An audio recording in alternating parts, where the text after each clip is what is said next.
This is Lauren. This is Trey. And this is the Partnership Podcast. Okay, Lively Baldoni Part 2. We recorded this Wednesday, February 12th. As I'm doing this little recording thing, it is February the 22nd. Since then, I think Lively filed a lawsuit, and she's already amended a lawsuit. Reynolds and Lively appeared on the SNL 50th anniversary and did their little skit. This thing's been wild. But this is Part 2. I think it's better than Part 1. That's just my opinion. I am a lawyer. Come sit down.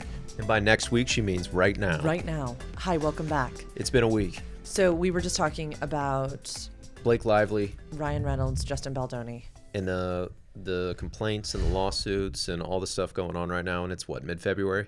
It's mid-February. Yep. If you missed part 1, you could go back and listen. You don't have to. That what we were just starting to get into was the stories we tell ourselves and the narratives that we're following. And my contention is that the right phrase? Contention?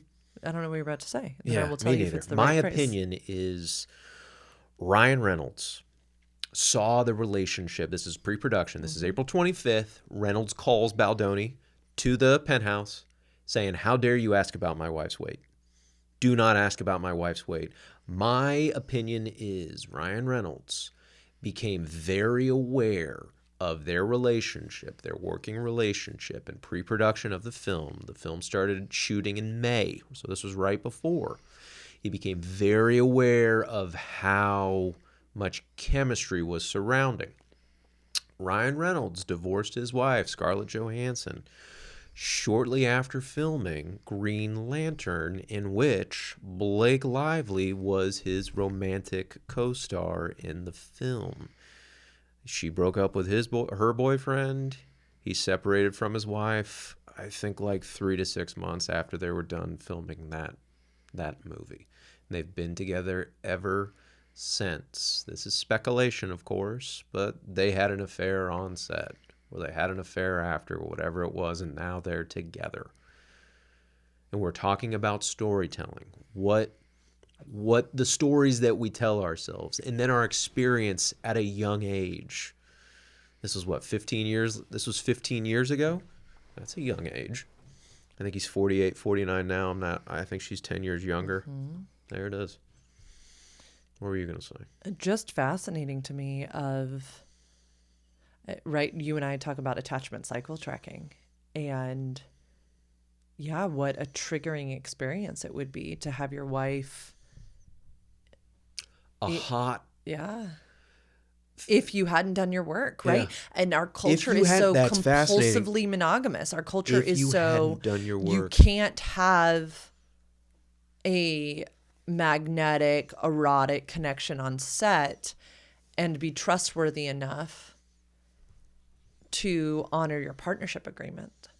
And I'm reading both the complaint as well as the lawsuit. And there's so many text messages in there, especially on the Baldoni side. I've heard voice memos. And they had a wonderful texting relationship prior to November 9th, when they went back to work because there was a big strike. There was Screen Actors Guild, SAG-AFTRA, and the Writers Guild. They all went on strike. So right before they were gearing up to go back, that's when Lively 17-point memorandum saying, all these things need to be, all this stuff needs to be held to. There's been a lot of bad shit on set. I'm not coming back to work unless all this stuff is honored. But prior to all of that, yeah, beautiful working relationship. A flirty, certain text messages, nothing was overt. But this is but very wonderful. I'm liking our working theory here, which is of no importance except maybe for me a little bit, because again, this is a cultural thing that's happening. But even the birth photos that Blake was seeing, I know Blake to be very like pro all of this, pro the purpose of the feminine body to give birth and to breastfeed and all these types of things. So just interesting if during that pause she all of a sudden came to this understanding that, whoa, things have gotten way too comfy. Mm-hmm. and wondering, if that was brought about at all because of conversations at home Let me with ask you Ryan. something. Let me ask you something, sexuality educator. Is it like once a cheater, always a cheater? Not if one does their work Okay. to identify what was erotic about the third, what was erotic about the concept of an affair. I talk with clients all the time about no, it doesn't need to become a pattern. No, it doesn't need to become once a cheater, always a cheater. But there was something that the body was craving, the psyche was craving. And we have such, again, a compulsively monogamous society that does not like to sit in the paradox with multiple people can be attractive to us, to our bodies, to our minds, to all of these types of things. We don't necessarily need to become polyamorous because that takes a lot of tools as well. Like so many. That is not read Polysecure by Jessica Fernewell. It is a beautiful guide to how to do that ethically and to really understand attachment theory in addition to polyamory. I'm not saying that's the solution, but deconstructing the fact that once you are in a monogamous partnership, you're never going to find anyone else attractive again or desirous is an important thing to do. Also understanding the fact that once we are inside of committed partnership, we also do things like pay bills together, poop in the same bathroom, Disgusting. cook, right? Like parent kids together. It takes a lot of the inherently erotic things out of sexual partnership. So the other becomes highly attractive. Also, there are learned patterns from childhood, such as, when your boyfriend's best friend would flirt with you. Or, oh, did you really think your girlfriend's sister was hot? Or, oh, was it? There are learned behaviors that are positively reinforced in our youth. You have some too, when older women started giving you attention. The way our sexual minds, our erotic brains are formed must be studied. Or else we're just going to keep repeating those behaviors. I have many clients who have had extramarital relationships that they didn't want to repeat again. Once a cheater, always a cheater. What if you don't do the work? Yeah, because we are all desirous to heal. The psyche wants to close the loop. You say this all the time. And so what it will do is keep trying to repeat the behavior to change it. It's like, well, I can do it differently this time, right? Anybody knows this experience. So I would argue, this is my opinion. Yeah, that unless you do the work to get off the roller coaster, yeah. Because it's going to be something that's forever attractive to you. It's the same principles of compulsion towards anything else. That, yeah, sure, you could go cold turkey on something. Good luck. Good fucking luck. Name it. Name a thing that people use compulsively. Anything can be medicine, anything can be poison. And sex could just be put in the same thing as substances, as workaholism, all these types of stuff. Unless you get to the root of why we are using the thing, I'd say we're just going to do it again. It's a distraction where the justification for working is like, hey, I need to do this, I need to strive, I need to do all this. Like, what are you distracting yourself from, or what are you putting off? That's interesting. And in the same way, we should work. Sex. That's good. Yeah. Right? But in the same way we eat. It's all fire. It is. And so please hear me. Fire meaning you can heat your house and cook with it, or it can burn your house down. It's probably insensitive right now. Shout out to California. Yeah. Love you all. Yeah. Yes. Without the work to understand what human needs it was meeting, what piece of your erotic imagination it was titillating.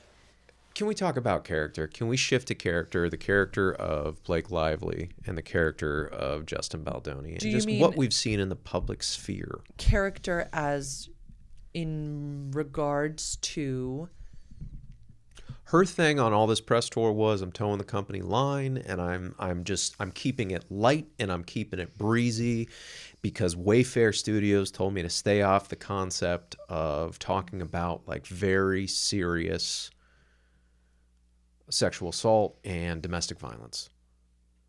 But that is in the talking points. I mean, it is odd. If you, I mean, have you pulled up? That is a document. Uh-huh. So part of it's true. Okay.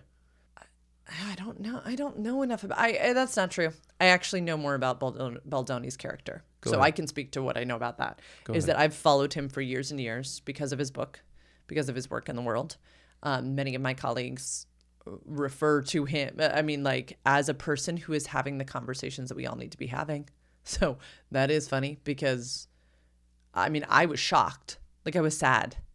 Because I do view him as a person who has done the work. He doesn't have flawless character, not at all, and he's actually very vocal about it. And you can hear that in the 2 a.m. voice memo.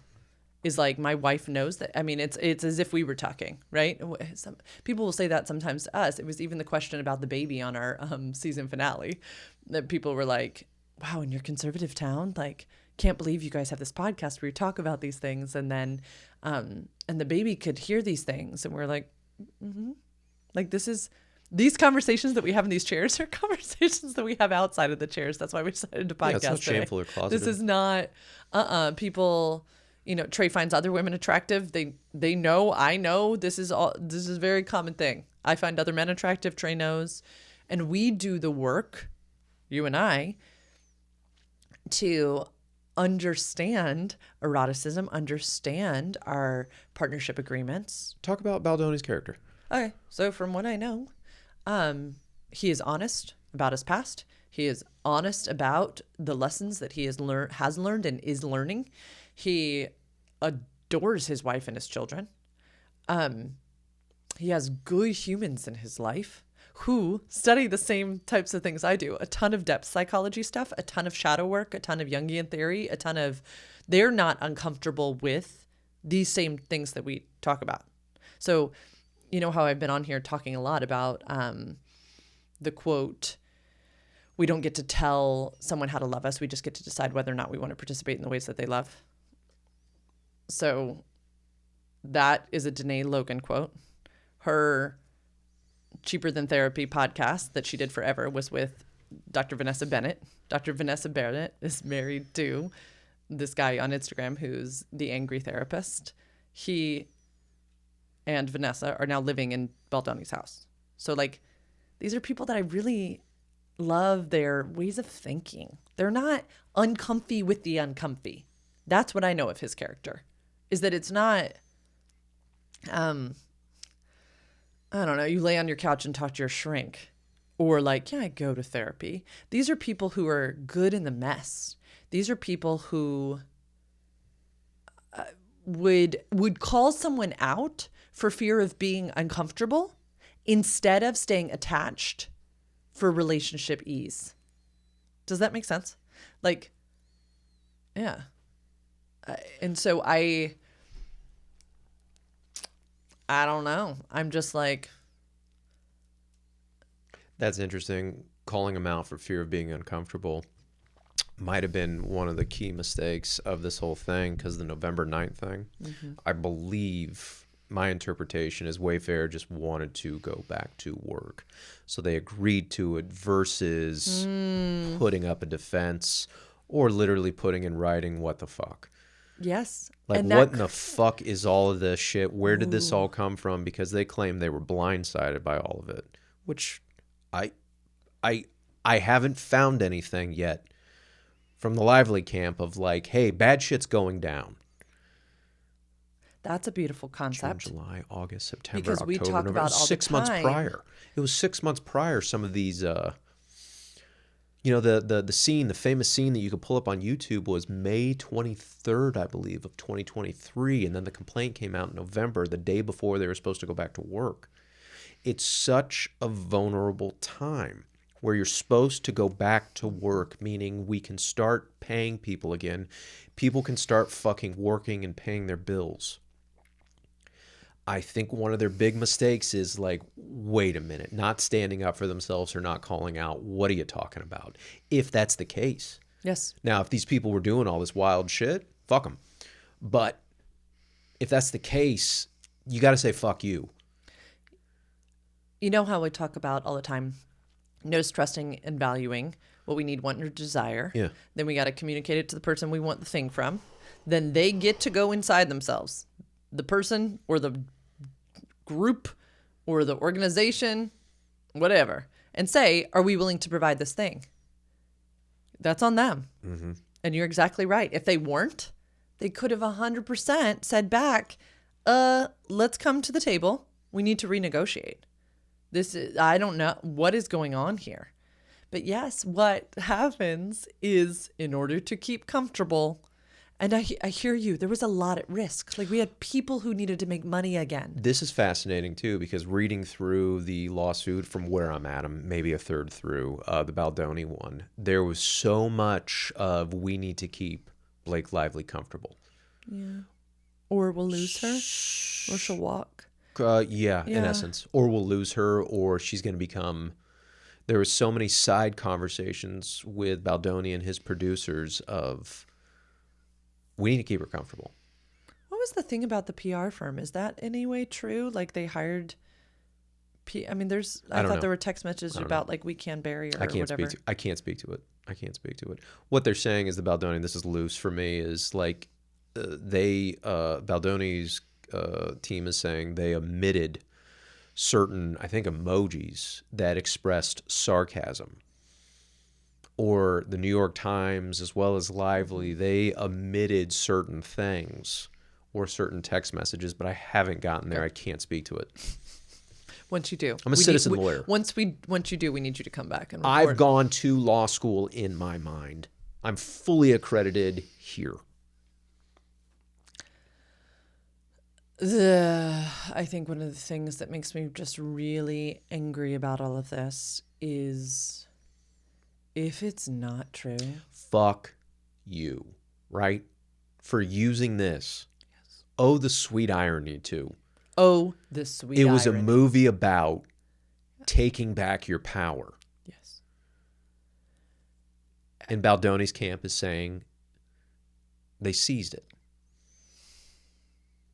It's basically extortion. Right now, they're suing them for extorting a movie, I think. I think that's the term. I don't know the legal, because I think you have to have possession of the thing, and you have to say you have to do these things before we give it back. It's being argued right now that extortion. We'll see. I want to see Blake Lively get deposed. I do want to see that. Not everything adds up to me, but I would love to hear her opinion. And it's very strange to me that Lively's saying, yeah, but as long as it's not Brian Freeman, the lead counsel, who's, I think, one of the best deposers in the world, I believe. So it's very strange to me, because legally it's unprecedented. It's like the other side picking who's general. It's like, no. I don't want this general. I want, It's very strange.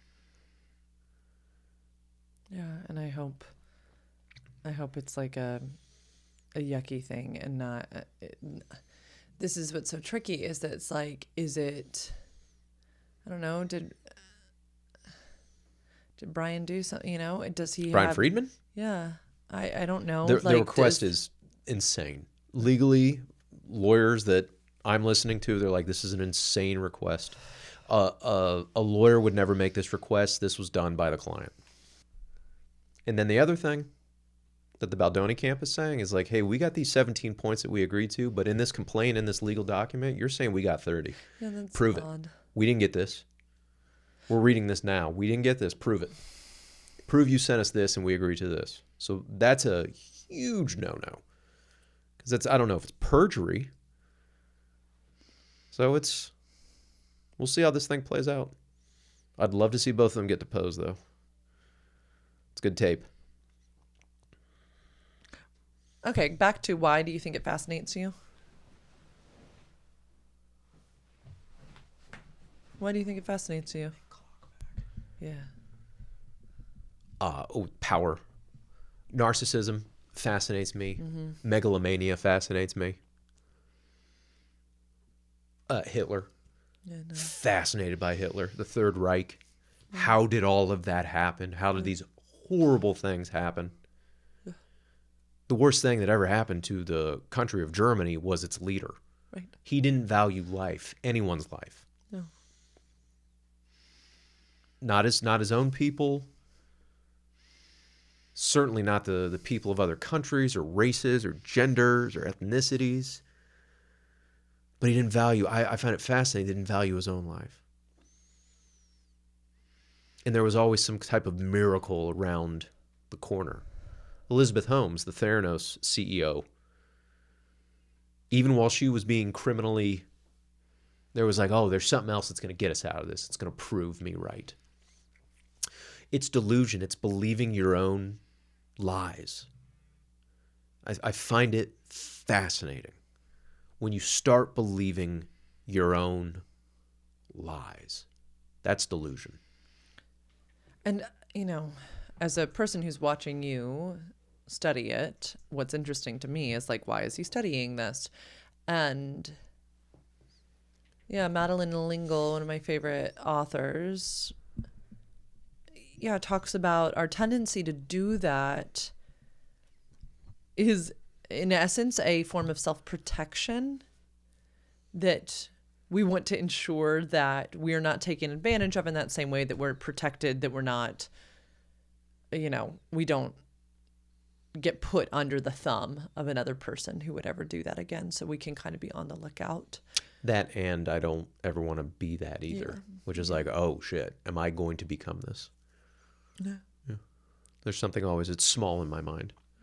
There's always something. Yeah.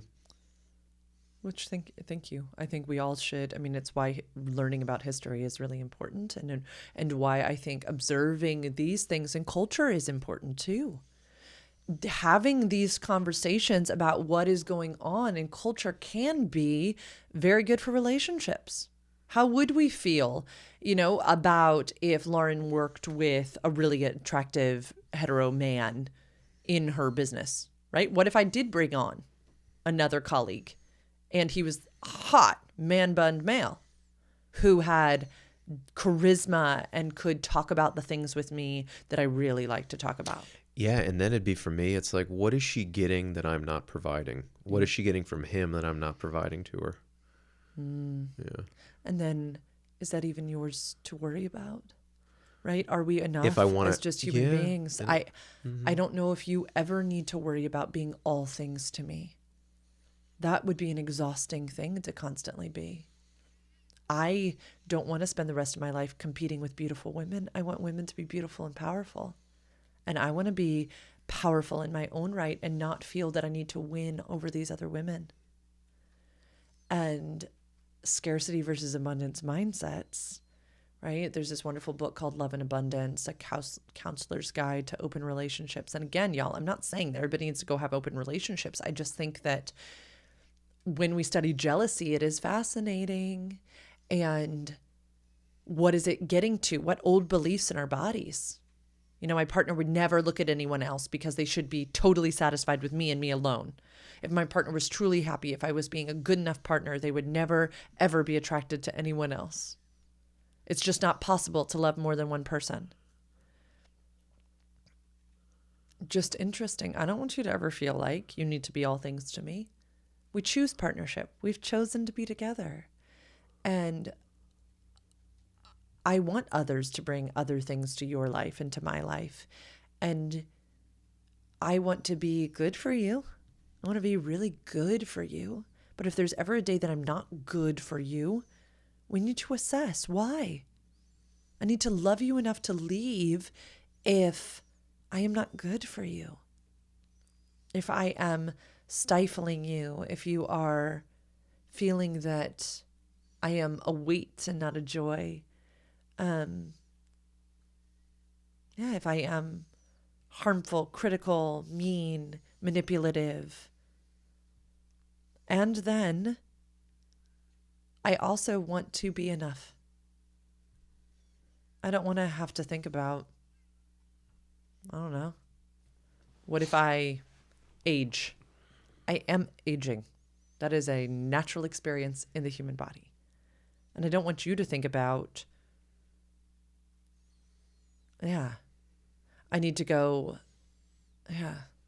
be smarter, be more emotionally. No, we need to both equally pursue what is ours to pursue. Yeah, to date you, I need to date you well. I need to meet the needs that I can meet to be a partner who can stimulate you mentally, physically, emotionally in the ways that I can. And I'd like you to do the same if you would like that. But yeah, I think that these are good conversations to be having with our partners, because I think the tendency would be to just watch what's going down with this Baldoni, Ryan, and Blake thing and not learn anything from it. I think there's stuff to learn here. I think there's cool conversations to have at home with our lovers and our husbands and our wives and our partners and our whomevers about what would we do if we were in this situation? How would we want to be talked to? What do we think about, seeing people's birth videos? And if we were uncomfortable with this, how would we want to be supported? This is how we make change, I think. I think this is how we sit with what is uncomfy in us. What's Blake Lively's character? We talked about Justin Baldoni's character. What's Blake Lively's character, in your opinion? I hardly follow. To me, she's a really good mama. She's a really good friend.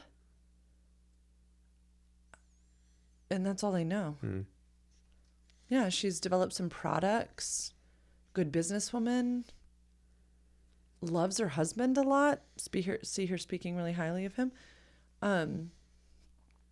That's all I know. I've never watched Gossip Girl. I don't think I've ever seen her act in anything, actually. I know she loves the arts. That's all. I know nothing about her other than Taylor, Jason, good friend to Taylor, and Taylor speaks highly of her. Loves Ryan. Ryan speaks highly of her. Loves her children. I mean, that's about it. I don't think I know anything else. I have no idea. Nothing. Yeah. I don't know. Yeah. Right.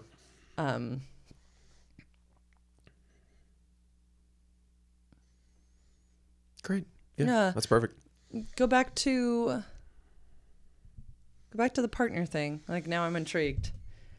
So you're on set. Do we all know that Trey used to be in the movies? This is his background. Okay, so at 12 years old, that's when I peaked. I did a Nickelodeon movie, and then my whole career was basically over after that. And then in my 20s, I did a bunch of student films, and then you can see the back of my head in a shit ton of movies in 2010 and 2011. What I also got to do was stand-in work, which is second team, which is literally you're never filmed. You are in front of the cameras and the lights, and then you do movements for the crew to get the cameras ready. Sometimes it takes 45 minutes, an hour, or whatever, and you're literally standing there. So then the first team can come in and do their magic. Sometimes he's like an arm or a hand. I've got some There's good a Clint arm. Eastwood story. I've got a legendary arm-hand story involving the boss. Hey, boss. So he has really fun stories. Water for elephants. Yeah, just fun stories about being on set. So yeah, I was on set with Lively. I have no idea when, but it was for Savages. And it was just there for the screen test with her. That was it. We didn't interact. She was there for maybe 30 minutes. I literally remember just, oh, there she is. That's it. One of my favorite Trey in the Movie stories, because it's my favorite movie of all time, which is Patriot. So Trey did his Nickelodeon film, and then he was called back. Oh, that was my principal acting days when I was a kid, for the Patriot. So he was a baby. And he got pretty called back so close so that there was a Heath Ledger thing. I got to go at whatever studio lot, so I got to go on studio, which is always special for an actor when you actually literally go to a studio lot, and it was where I think the wardrobe was getting ready. So these were the days of headshots. I don't even know if they still have fucking headshots, but they were on the walls of the principal actors because they were starting to fit them or starting to do whatever it was. So that's where I read, and I didn't get it. Yeah. But that's one of my favorite movies of all time. And he was, in the running for, he had a little brother who's shot Thomas. Callback for that was a neat day. Yeah. So just, this is his world, so it is kind of fun to poke his brain about some of these things. Once upon a time it was. I think you have a lot more experience than the average person in Central Virginia, is all I'm saying. And you did carry a SAG card for a long time, and yes, I've seen a lot of bad behavior on a set. Nothing overtly, but like I've seen mostly good behavior, and the other 5% is bad behavior. Mm-hmm. Yeah. So the interest that you take in these things have a little bit of personal connectivity. Mm-hmm.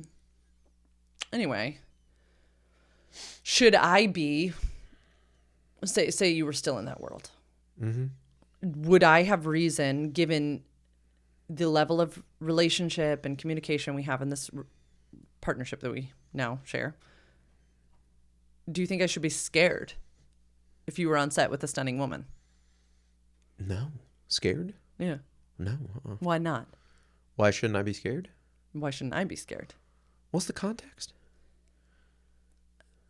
That you were saying, Ryan, maybe you had a theory that he, was like, oh, Blake's on set with this gorgeous 10 years younger man, mm-hmm. and they have a real connection.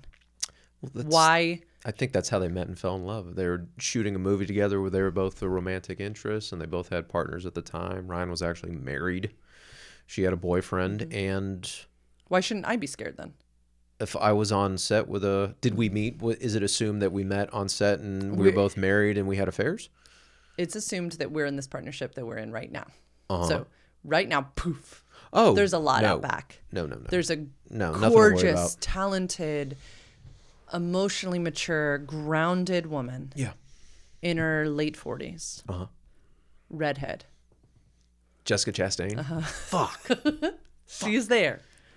Do I need to be worried or scared? Why or why not?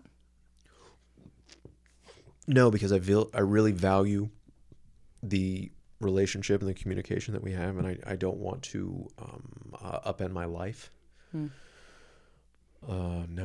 I don't think you should be worried in this hypothetical Jessica Chastain motion picture that we're doing together, me and Jessica Chastain. Might you come sauntering back in the house after coming off lot and being like, Lauren? I would need if Jessica Chastain, I'd need a pass. We've already But now we're back in this. reality. Yeah. In this literal reality of now, I would really like to request, not need, but request a pass to make love to Jessica Chastain. 2 days. That's it. Just got lengthened. You have no whole day and a half. That's it. Yeah. Okay. Yeah. Check in at 4. Yeah. Check out or late check out at 1. That's it. Do I need to be worried that I'm not providing something for you? No. Why not? We get to have these conversations. We get to use our voices and our words. When of course I'm not silencing yours. When you're not bottling yours. Don't you dare say anything on my birthday. You didn't. To your credit, you didn't even do that on your frickin' 40th birthday. Yeah, I went home and took a trauma nap, but yeah, you did say, "Babe, today," and I was like, "But I was already bottling. There was nowhere else. Yeah, I could have held one more day. Yeah. It was sucky, whatever. It was no, all sucky." We use to answer your question. We use our words for those things. We use our words. We make requests to each other, even if it's uncomfortable. Yeah. And I understand the desire to keep the other comfortable. I do. I understand the desire to win. I understand insecurity. I understand anxious attachments and avoidant attachments and disorganized attachments. And I think, gentle audience, the thing we all could be chewing on as we watch this, as we watch the Amber Heard, Johnny Depp, is what conversations could this Hollywood drama help nurture in our homes? Because do you know what else is fascinating about all these people that I find, like these narcissists and all these power grabs and stuff? I don't want any of these people's lives. That also correlates where it's like, these people are not well. Like, I don't want a Ryan Reynolds life. I don't want his money. I don't want his power. I don't want his like fame. I don't want any of that shit. That's fascinating to me too. Johnny Depp, Amber Heard, Theranos lady, Holmes, especially Hitler. It's the ghost of Hitler. And so yeah, I don't admire or envy any of these people. And I think it's interesting for me because I don't want the power or the fame, but I do want the influence to reach lots and lots of people. Yeah, that's beautiful. That's really beautiful. But you want to do it for good. I do, but and I don't think also that what's everybody so gets into the movies to do it for bad. That's what's so fascinating about Baldoni, because he has these things that you admire, that you said that your colleagues is horrifying. That you said that your colleagues have used and quoted for years and years. He wrote a book called Man Enough. Like, he has a podcast, or he did, I don't fucking know. So that is fascinating where he has that. Yeah. You know about Nice Pool? Yeah, tell the story. I didn't know about this. So this is, for those who don't know, you should know. So Deadpool, Wolverine, the latest Deadpool movie, there was a character in there that was played by Ryan Reynolds with a man bun called Nice Pool. And in this, I think it's a different realm or world. I don't know. I didn't watch the fucking movie. I do important things like read depositions. You've watched some of the other ones. I'm a lawyer. I don't have time. And so, whatchamacallit? So there's a scene where Nice Pool says, oh, can't wait till you meet Lady Deadpool. And she just had a baby and she bounced right back. She tightened up. And Deadpool lady goes, you're not supposed to say that. And he goes, oh, it's okay. I'm a feminist. And he has a man bun. And Nice Pool ends up getting killed in the movie by Lady Deadpool, who's played by Blake Lively. Weird shit. It's all very, very strange. It's just the weirdest shit, and that's now in a lawsuit as well. It's noted in the lawsuit. I don't know. So it's... I know, right? And... Can we go like 10-minute warning, honey? I'm out of juice. You're out of juice? I'm out of power. I'm out of my power. Yeah. I just think this is all, beautiful, beautiful discussions that we could be having. And... I think when one is in the public eye, one is open to public scrutiny. And you've said to me many times over that as my influence grows, there will be more people who desire to criticize. And so I think it is interesting. I don't know if I've ever told you this. When you do these things, they'll pull this shit up. Yeah. Yeah. When you do these deep dives, and I am just like, God bless, like, what if someone does that about me someday? And what things could they dig up and find? It's coming. I know. It's a certainty, honey. Especially if you get this influence. So anyway, I don't know. The best thing to do is be transparent. I hope so. I hope that's all. I hope people are like, well, we can watch these hundreds and hundreds of podcasts of theirs. Or use the edit button too. We can use the edit button. We choose not to put it out too. No, but I think authenticity just is what it is, and people are just going to make judgments. I think one of the things that's beautiful about your whole deep dive on all of this is you continue to say these are just your opinions that you're forming about this stuff. Yeah, I may offend people with my speech, and if I what is it? If I fuck up or when I fuck up, all I want to do is just really own it. Mm-hmm. I actually like to listen before going to defensiveness, and then if I want to go to defensiveness, I can. I want to go to curiosity. Mm-hmm. But if I truly hurt other people, you, anybody, I really want to own it. Mm-hmm. I apologize for it. Yeah. If I feel like it's warranted. Yes. Can we bring back the art of apologizing? It's beautiful. It's really beautiful to take accountability. You and I work on this with the baby all the time. But intent does not negate impact. And it is okay to take accountability for the hurt that our behavior or our words cause someone. And I just often think, how many of the world's problems could be solved if we were all just like, my bad. I am so sorry about that. I did not intend that, but I could totally see how that hurt you in that way. I am so sorry. What do you think of Blake Lively going along with Wayfarer's Keep It Light, that not working, and then requesting that Wayfarer apologize for it? So instead of her apologizing for it, I think that could have been beautiful. having the production company apologize for it. Yeah, nobody's asked me this question yet, but what I think things could have done differently is we could have used Elizabeth Lesser as this whole old story way of doing power in a new story way. And that would have been very new story way of bringing Wayfair and Blake and Colleen Hoover and Justin to a press conference and going, hey, we want to be really transparent about something because of the gravitas of the nature of this film. We want to sit before all of you and say we went into press thinking it was a better idea that we not trigger people by talking about domestic violence just on press tour and to keep press light. And that was bad. Our intent was not to harm, not to mislead people, not to make it seem like we were being frivolous about the film. But we can see how that was interpreted. And together as a group, we want to answer all of your questions. We want to be transparent that we fucked up.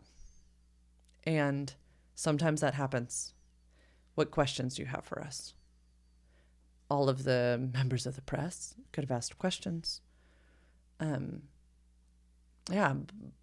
It is okay that Blake was embarrassed and felt like she'd kind of been put on display and then made fun of and mocked about her lack of ability to grasp the film. And maybe she couldn't grasp the film. Maybe she really doesn't have the emotional wherewithal. I would hope as an actor, and I would hope as a woman who lives in the body of a woman who watches other women go through shit, that she understands. They're saying she never read the book. How would that be possible? Okay. Well, that's just poor acting. But maybe not. Maybe she was taking the angle of she wanted to read the screenplay and tell the story authentically to the screenplay and not to the book. Because the book is different than the movie. That's weird, though. Okay. All I'm saying is apologies and then changed behavior could be really cool. Taking accountability, changing one's behavior can go a long way, as opposed to just vilifying someone else. We are just the country of pointing fingers and blaming other. November 9th for me was like the list of 17 things. That's when it's like, I'm doing it my way. This is my interpretation, where the Lively Party is like, nah, we're going to do it our way. And then all of the actions that that followed that I've found so far, that I've looked at so far, Blake doing it her way, and justifiably so if all of that is true. If all of that is accurate, it's highly inappropriate. What's convenient for me, or what I find oddly convenient, is when she got pushback, nah, she was doing it. She was towing the company line on what Wayfair wanted. That's what's odd to me. It's like, I'm doing it my way, except for this thing, which actually I'm getting a whole lot of negative pushback on. And then cross-promoting a hair care product and a fizzy drink. People do that all the time. Cross-promotion? They do. They generally don't. I mean, I don't know offhand, but they generally don't do it when the topic is domestic violence. I get it. Not a great look. Not a great look. Not a great look. Not a great look. Okay, let's wrap this up. Yeah. Any closing thoughts? Oh, citizen lawyer. No. What do you call yourself? Citizen lawyer? A citizen lawyer. Are you going to return to the basement to do more study?